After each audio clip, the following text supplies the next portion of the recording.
Bom dia, boa tarde, boa noite, pessoal. Tudo bem com vocês? Meu nome é Maria Luísa, sou professora aqui do Dedicação Delta e hoje nós vamos fazer juntos uma questão de direito constitucional que eu escolhi porque é um tema queridinho da FGV. Como a FGV vem fazendo aí, vem tomando conta de várias provas de concurso, eu acho legal a gente conhecer um pouquinho do perfil da banca e dos assuntos de predileção da banca. E é isso que eu quero trazer hoje e vou trazer em próximos vídeos para a gente dar uma olhadinha aí nas peculiaridades das questões e os assuntos preferidos. Hoje o tema é direito constitucional. Eu peguei uma questão que versa sobre controle de constitucionalidade e eu já adianto que esse tema é muito cobrado pela FGV. Tanto a parte de competências legislativas quanto a parte de controle de constitucionalidade, que elas meio que se unem, né? Porque os vícios que atingem aí ou a parte de controle de constitucionalidade, como por exemplo o vício formal orgânico, né, que é quando uma competência, um ente usurpa a competência de outro em legislar determinado assunto, ela tem relação direta com o controle de constitucionalidade com as competências legislativas. Então, a gente tem que saber as competências para saber se há vício ou não, porque normalmente isso é cobrado em prova. Hoje o assunto aqui do controle de constitucionalidade diz respeito aos efeitos da decisão da ADI. E essa questão teve até um pouco de polêmica, e eu vou depois contar para vocês ao final o porquê. Ela foi considerada ok, ela não foi anulada, mas ela tem um pequeno probleminha que a gente vai desmistificar hoje. E até é uma dica para vocês sempre se atentarem aos comandos e entender que às vezes a nossa questão ela vai te exigir escolher a menos errada, tá? Essa questão caiu para a prova de delegado de Santa Catarina. Salvo engano, aqui foi a última prova que a FGV fez para delegado de polícia, né? Ela fez de delegado de Santa Catarina, Amazonas e Rio Grande do Norte, as últimas, e também vai fazer de Minas Gerais agora, né? Então, vamos ler a questão e entender um pouquinho do que ela trata. Partido político com representação no Congresso Nacional ajuizou ação direta de inconstitucionalidade perante o Supremo Tribunal Federal contra a Lei Federal XXX 2023. Por unanimidade, o plenário do STF julgou procedente o pedido e declarou a referida lei inconstitucional.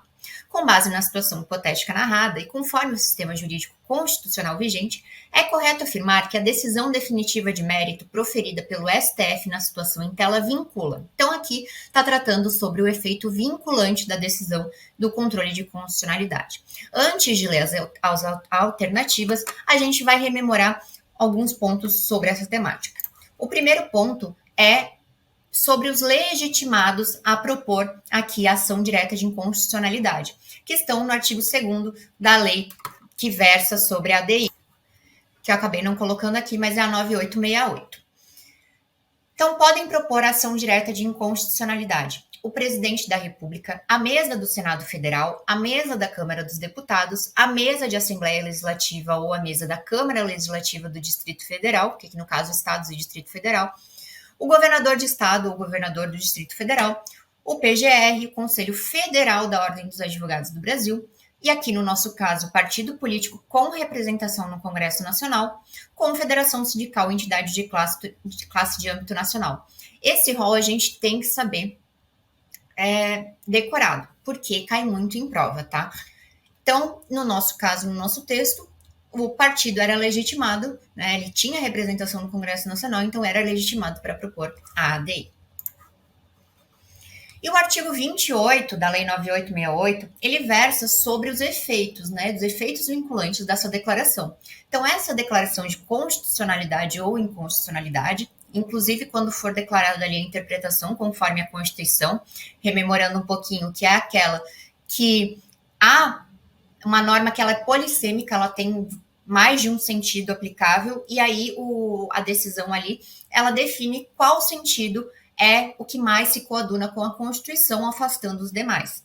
E a declaração parcial de inconstitucionalidade sem redução de texto, que ocorre quando, em alguma hipótese de incidência daquela norma, a norma acaba sendo inconstitucional. Então, ela afasta a aplicação para determinados grupos, né, ou determinada hipótese de incidência da norma.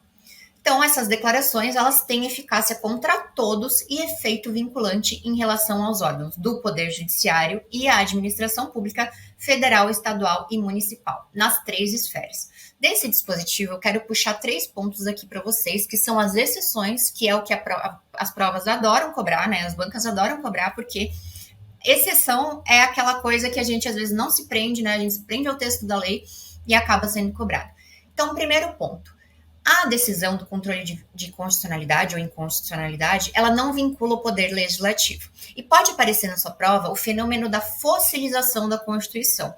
O que é isso? É vedada essa vinculação ao poder legislativo, né? Então não vincula o poder legislativo, porque a atividade típica do legislativo é legislar. Então, você estaria fossilizando, você estaria impedindo que o poder legislativo exercesse a própria competência a ele, né, a própria atribuição a ele, vinculada ali pela Constituição. E isso poderia gerar o impedimento do seu exercício constitucional, da sua função constitucional atribuída. Então, nesse caso, o Poder Legislativo pode, como já ocorreu várias vezes, depois de uma decisão de inconstitucionalidade, legislar sobre uma norma que versa sobre o contrário ou não se coaduna com a decisão de inconstitucionalidade. Então, ela pode vir legislar em sentido contrário. A gente chama isso de efeito backlash, né? Que é quando o Poder Legislativo legisla diferentemente de uma decisão aí do STF de declaração de inconstitucionalidade. O segundo ponto é que não atinge o Poder Executivo na sua função atípica de legislar. Apesar do texto ali da lei dizer que ele vincula a administração pública federal, estadual e municipal, a proteção aqui, a não vinculação, ela diz respeito mais à função, como a gente vê ali do Poder Legislativo de legislar e a do Poder Executivo de legislar. Ela diz mais respeito à função do que o próprio ente.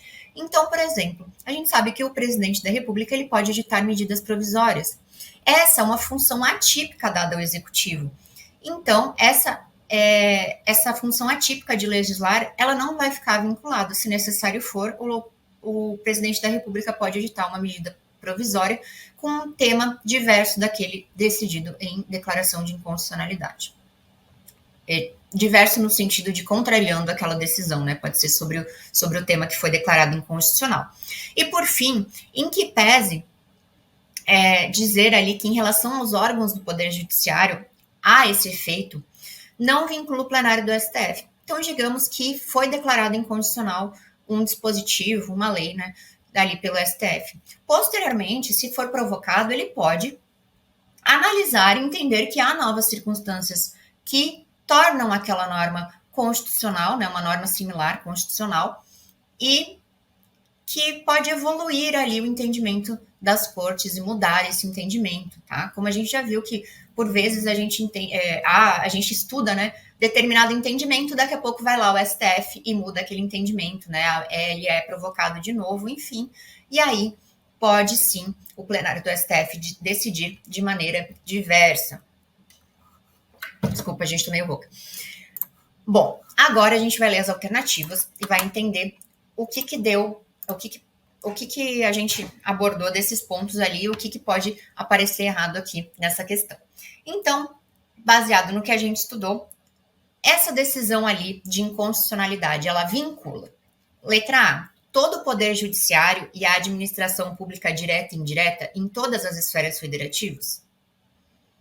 Essa aqui a gente vai esperar para abordar. Os poderes políticos do Estado, o executivo e o legislativo no exercício de todas as suas funções? Não, né, gente? A gente viu exatamente que o legislativo, ele não é vinculado e o executivo, na função de legislar, ele também não é vinculado. Então, no exercício de todas as suas funções, não. No exercício da função atípica do executivo, não vai vincular. E o legislativo, na sua função típica de legislar, também não vai vincular. Todos os poderes do Estado em nível federal, excluindo as esferas estadual e municipal? Não também, porque o próprio artigo aqui fala no final que são todas as esferas, administração pública federal, estadual e municipal. Então, não é só a federal. A letra C também está errada. O presidente da República, inclusive no exercício de suas funções de natureza legislativa? Não também, como a gente viu, na função atípica de legislar, porque a função típica do executivo é a própria administração, as funções de administração do Estado, mas na função de legislar ele não está vinculado, é uma função atípica. E a E fala que a administração pública direta e indireta apenas na esfera federal. A mesma coisa, né, que a gente viu, abrange também as esferas estadual e municipal. Bom, a banca deu a correta letra A. Todo o poder judiciário e a administração pública direta e indireta em todas as esferas federativas. Qual que foi o problema dessa questão? A gente viu que o STF ele não fica vinculado, o plenário do STF não fica vinculado. O que ocorre é que ele é um ente, um órgão integrante do Poder Judiciário. Então, essa questão aqui ela pode gerar uma confusão e pode fazer o aluno se confundir na hora de marcar a questão certa. Mas a questão foi considerada correta e ela não foi anulada, tá? Então, essa aqui foi uma questão que a gente tem que ter cuidado e eu trouxe justamente para a gente ver que nem sempre a banca vai te dar a questão ali nos termos certos, né? Então a gente tem que ter essa malícia ali de ver que é o Poder Judiciário todo, só que o STF, o plenário, ele não vai ficar vinculado, tá bom? Espero que tenham gostado desse tipo de modelo de aula. Eu gostaria muito que vocês dessem um feedback, se vocês querem que eu traga outras questões para a gente revisar e relembrar alguns pontos juntos e fazer junto. E eu espero vocês na próxima aula. Até logo e bons estudos!